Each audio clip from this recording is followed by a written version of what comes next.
Gilgaala boqonnaa 2. Tokkoffaan himoota armaan gadiif yaada sirrii ta'e dhugaa, kan sirrii hin taane immoo soba jechuun deebii kenni jedha.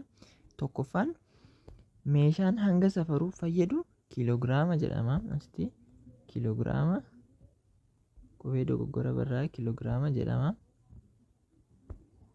Kanaafiyyuu maalidha? Dhugaadha. Kan ittiin hanga safarru kiiloogiraamadha. Kan itti aanu annisaan ji'ootermaalii annisaa aduu irraa argamudha. Annisaan ji'ootermaalii jalqaba maalidha? Kan annisaa ji'ootermaalii jennu annisaa lafa keessaa maddudha. Lafa kana keessaa qotamee kan ba'udha malee aduudhaan miti yookiin annisaa aduudhaan miti. Kanaafiyyuu maalidha? Sobadha jechuudha. Soba jennaa. Sadaffaan annisaan sochii akaakuu annisaa makaanikaalaati. Akaakuun annisaa makaanikaalaa kan jennu annisaa socho'uudhaan uumamudha. Kanaafiyyuu annisaa makaanikaalaati. Dhugaadha. Dhugaa jennaa. Arfaffaan sagaleen akaakuu annisaa ta'ee kan hollannaa wantootaan uumamudha. Sagaleen akaakuu annisaadha. Annisaa sagalee jenneerra sababni isaa. Hollannaa wantootaatiinis kan uumamudha jenneerra. Hollannaa wantootaatiin uumama sagaleen. Kanaaf kunis dhugaadha jechuudha.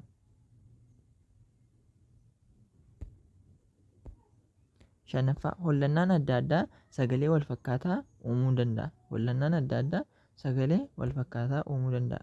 Kun sobadha. Maaliif? Hollannaan yeroo adda adda ta'utti sagaleenis adda adda ta'uu danda'a waan ta'eef sobadha jechuudha. Sagaleen adda adda ta'uu danda'a. Wal fakkaataa ta'uu hin danda'u yeroo hollannaan gargar ta'u. Saffisni sagaleen qilleensa keessatti qabu kan jajjaboo keessatti qabu ni caala. Saffisni sagaleen qilleensa keessatti qabu kan jajjaboon keessatti qabu caala ni caala. Maalidha kun?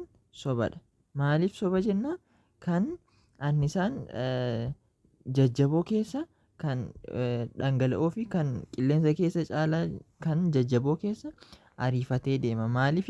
Moolekiilonni jajjaboo walitti siqanii waan argamaniif kan gaasiif kan dhangala'oo irra walitti siqanii waan argamaniif annisaan saffisni sagalee jajjaboo keessatti caalaa jechuudha. Kanaafiyyuu sobadha kun kan qilleensa keessatti caala waan jedheef soba jenna. Torba bullaa'insi nyaataa ilkaaniin geggeeffamu bullaa'insa fiizikaalaa jedhama.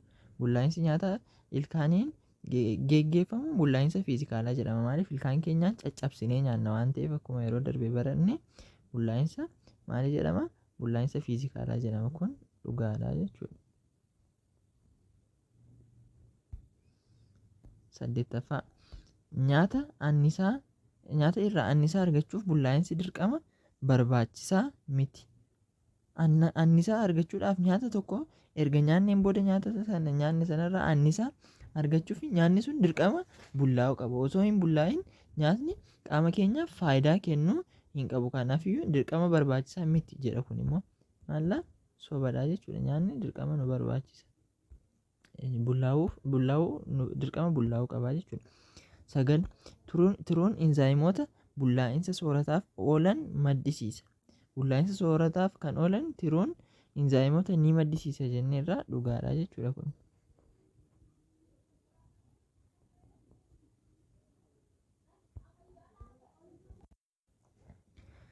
Gaaffiin 9ffaan tiruun inzaayimoota bullaa'insa soorataaf oolan maddisiisa jedha.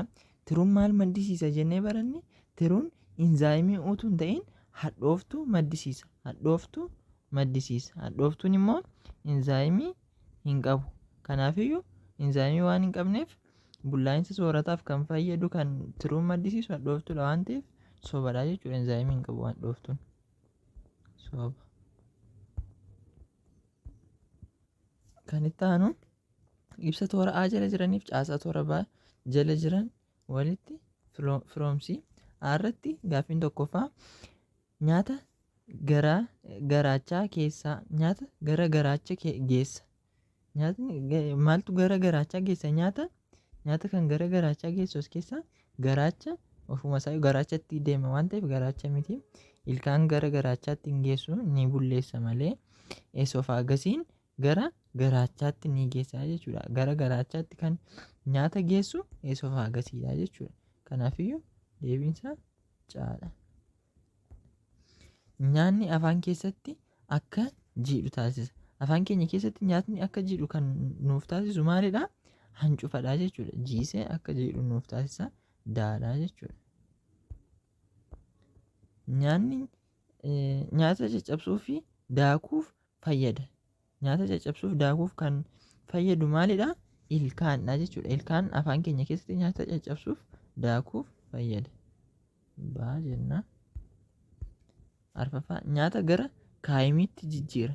Nyaata gara kaayimiitti kan jijjiiru maalidha? Garaacha keenya keessatti nyaatni gara garaacha keenyaa seenee garaacha keenya keessatti bullaa'ee wanta akka dhangala'oo furdaa ta'e garaacha keenya keessatti uumaa. Dhangala'oon furdaan sun immoo kaayimii jedhama. Kanaafiyyuu aadaa jechuudha. Shanaffaan xurii kuusa. Xurii kuusa kan jennu marrimmaan qal'aa keenya keessa darbee marrimmaan furdaa keenya keessa ga'ee marrimmaan furdaa keenya keessaatii gara eessaa deema? Xuriin marrimmaan furdaa keenya keessa seenee achi keessaa eessa deema? Gara bubbuu deemaa jechuudha. Bubbuu keessatti xurii kuufama. Kanaafiyyuu jenna. Kan itti aanu gaaffilee armaan gadiif deebii caalaatti sirrii ta'e filachuun deebisi.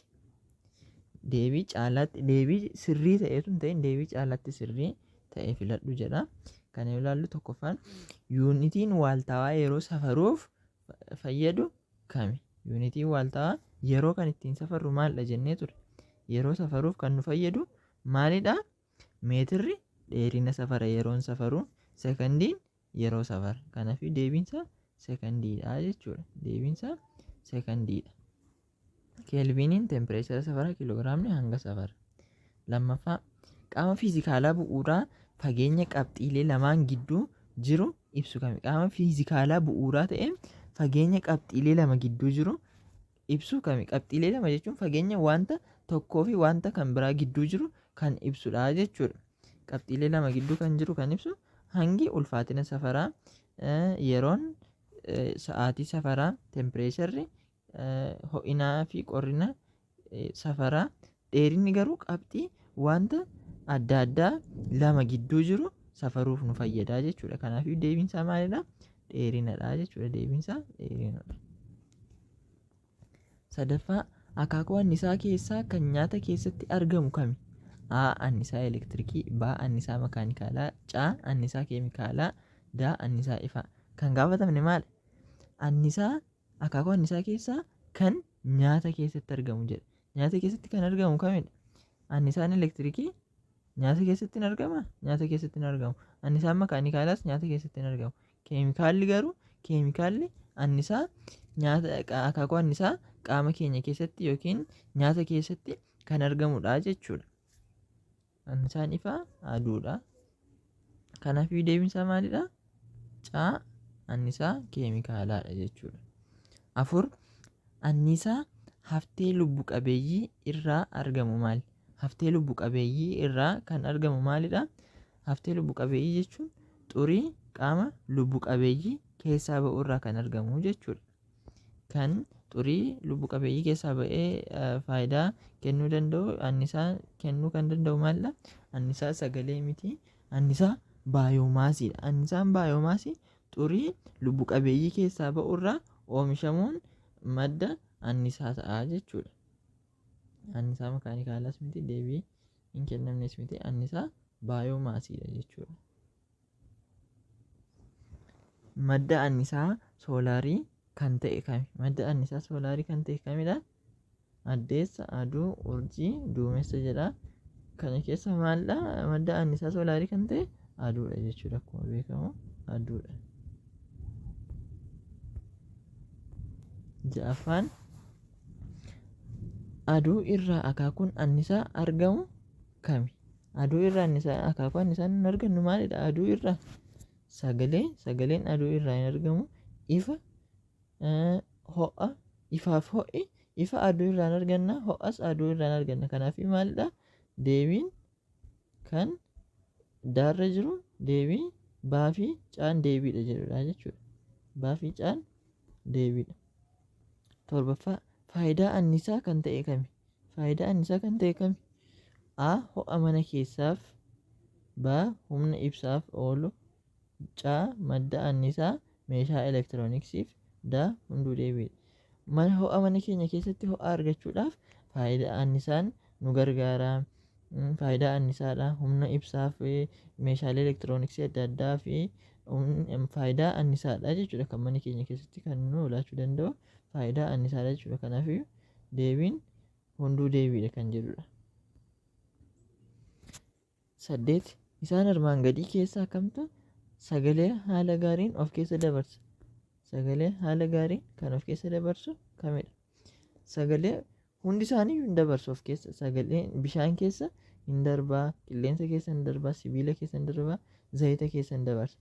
Garuu maaldha kan gaafatamne haala gaariin kan of keessa dabarsu jedhame. Haala gaariin kan of keessa dabarsu yookiin saffisa adda ta'een kan of keessa dabarsuu danda'u maaldha jenneerra? Jajjaboodha. Jajjaboo erga ta'ee jajjaboon as keessaa isa kamdha? Jajjaboon bishaan jajjaboo miti, dhangala'oodha. Qilleensi gaasiidha. Sibiilli jajjaboodha jechuudha. Kanaafuu deebiin sibiiladha jechuudha. Haala gaariin kan of keessa dabarsu sibiiladha jechuudha. 9. Kanneen armaan gadii keessaa isa kamtu sagalee hin daddabarsine? Sagalee kan hin dabarsine kamdha as keessaa? A. Cabbii. B. Fuullee. C. Vaakiyuumii. D. Gaasii. Cabbii yoo ilaalle cabbiin jajjaboodha, of keessa dabarsuu danda'a. Fuullee yoo ilaalle fuulleen jajjaboodha, innis of keessa dabarsuu danda'a. Sagaleen kan keessa darbuu hin dandeenye maalidha jenneerra? Vaakiyuumiidha jechuudha. Vaakiyuum keessa sagaleen gonkumaa hin darbu jenneerra. 10. Sagaleen kan irraa uumamu. Sagaleen maal irraa uumamu? Qaama dhaabbataarra. Qaamni dhaabbataa socho'aan jiru taanaan qaama dhaabbataarraa uumamuu hin danda'u. Maaliif? Sochii wanta tokkorraa uumama waan ta'eef yookiin hollannaa wanta tokkorraa uumama waan jenneerru. Qaama ho'aa irraa sagaleen uumamuu hin danda'u. Iddoo duwwaa irraas akkasuma uumamuu hin danda'u. Maalirraa uumama ree? Qaama hollatu yookiin qaama socho'u irraa yookiin qaama hollatu irraa sagaleen uumamuu danda'a jechuudha. 11. Faayidaa yaa'a sagalee kan ta'e kami? Faayidaa yaa'a sagalee kan ta'e kamidha? A. Sagalee baafachuuf. B. Sagalee daddabarsuuf. C. Sagalee dhaabuu. D. Deebii hin qabu jedha. Faayidaa yaa'a sagalee kan ta'e kamidha? Yaa'a sagalee akkuma jedhamu yaa'a kan jedhu kun akka wanta tokko keessa yaa'u jechuudha. Kanaafiyyuu sagalee daddabarsuuf fayyadaa jechuudha. Yaa'i sagalee faayidaan yaa'a sagalee daddabarsuuf fayyada. 12. Saffisaan sagalee of keessa dabarsuu ilaalchisee tartiiba sirrii kan ta'e kami? Saffisaan sagalee of keessa kan dabarsu jalqaba maalidha jenneerra? Jajjaboodha jechuudha. Jajjaboo keessa saffisaan darbaa. Itti aansee dhangala'oodha. Kan itti aanu gaasiidha jechuudha. Kun sirrii miti. Dhangala'oon lammaffaarra ta'uu qaba. Jajjaboon tokkoffaarra ta'uu qaba. Kan baarra gaasii jedha. Gaasiin jajjaboo ture jalqabarra kan oolu.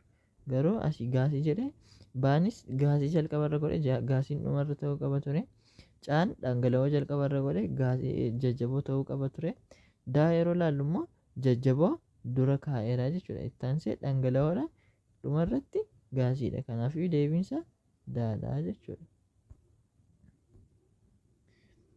13. Kutaalee bullaa'insa nyaataa keessaa iddoon bullaa'insi itti eegalu kami? Kutaalee bullaa'insa nyaataa keessaa iddoon bullaa'insi itti eegalu eessadha jenneerra? Afaandha jechuudha. Qoonqoo keessa jalqaba afaan seenee sana booda gara qoonqoo, gara garaachaa fi gara mar'immaan qallaa seena. Kanaafiyyuu deebiinsa maalidha? Afaandha jechuudha.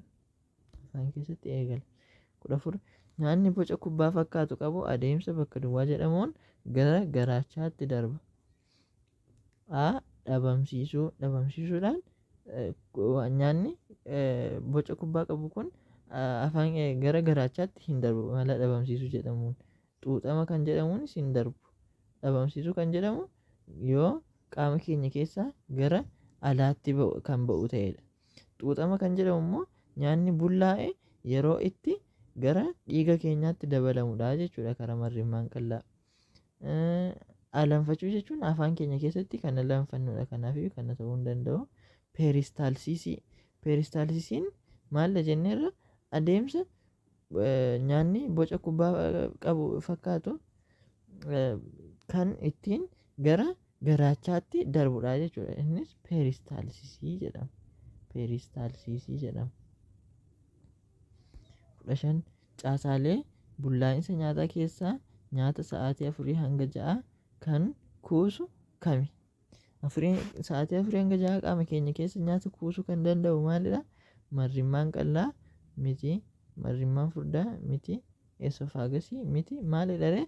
Garaachadha jechuudha. Garaacha keenya keessa nyaanni sa'aatii 4 hanga 6 turuu danda'a jennee baranneerra. 16 xuuxaminsi soorataa bakka duwwaa keessatti gaggeeffama. Xuuxaminsi soorataa maal keessatti gaggeeffama?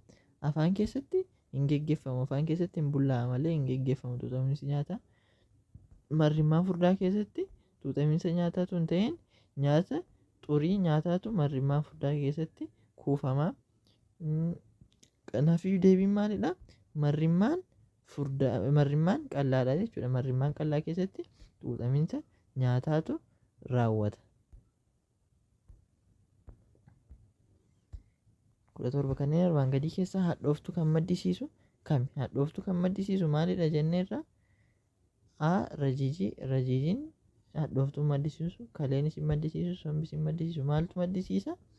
Tiruutu maddisiisa jechuudha. Hadhooftuu kan maddisiisu tiruudha. 18 bishaan ilaalchisee kan sirrii hin taane kami? Bishaan ilaalchisee kan sirrii hin taane kami? A. Halluu dhabeessadha. Halluu dhabeessadha bishaan miti. Sirriidha kuni kan sirrii hin taane jechaadha inni. Faalkaa sadiin argama. Bishaan faalkaa sadiin argamuu danda'a sirriidha. Jajjaboo, dhangala'oo fi gaasii ta'e argamuu danda'a.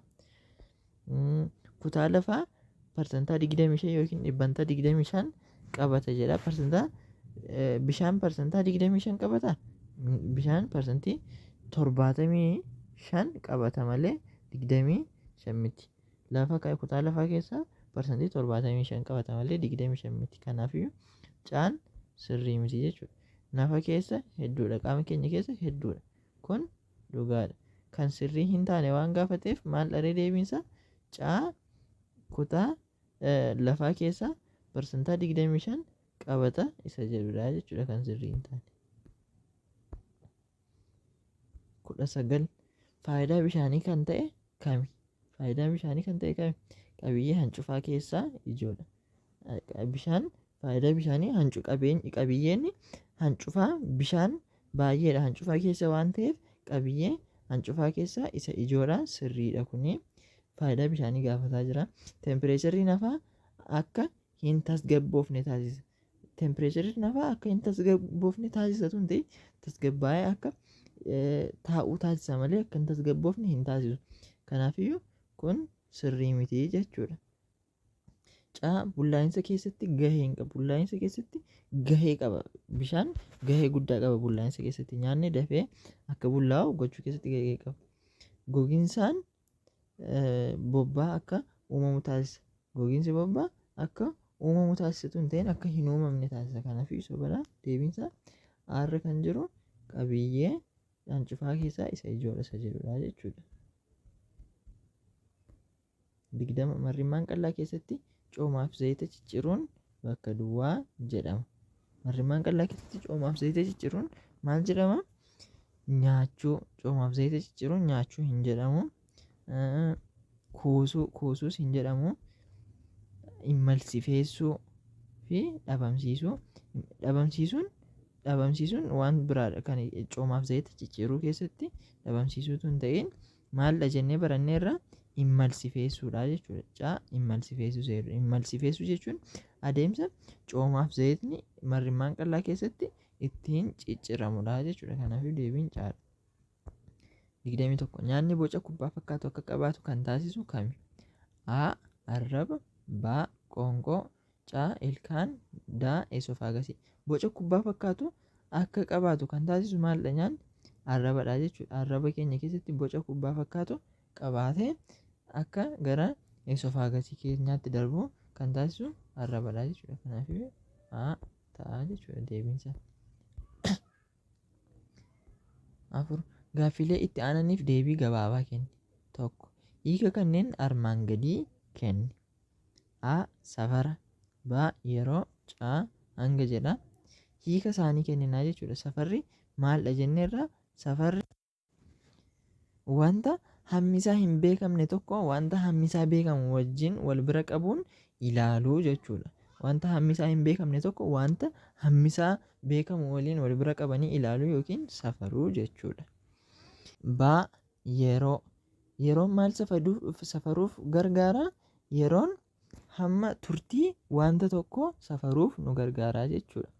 C hanga. Hangi maal nu fayyada? Ulfaatina wanta tokko safaruuf nu fayyada jechuudha. 2 annisaan maali? Annisaan maali jenneerra? Dandeettii dalagaa dalaguuti jechuudha. Dandeettii dalagaa dalaguuti. Dandeettii dalagaa dalaguuti annisaan. 3 maddoota annisaa 4 tarreessi. Maddoota annisaa 4 tarreessi jedha. Maddootni annisaa maalidha jenneerra? Maddootni annisaa madda annisaa kan aduurraa. Aduun maddoota annisaa keessaa isa tokkodha. Akkasuma aduun tokko akkasuma bishaanirraa madduu danda'a. Bishaan wantoota annisaa maddisiisan keessaa isa tokkodha. Akkasuma bubbee irraa argachuu dandeenya. Nyaata irraa argachuu dandeenya. Akkasuma boba'aa irraa argachuu dandeenya. Wantoota adda addaa tarreessuu dandeessu jechuudha. Kan annisaan irraa maddu wantoota baay'ee tarreessuu dandeessu.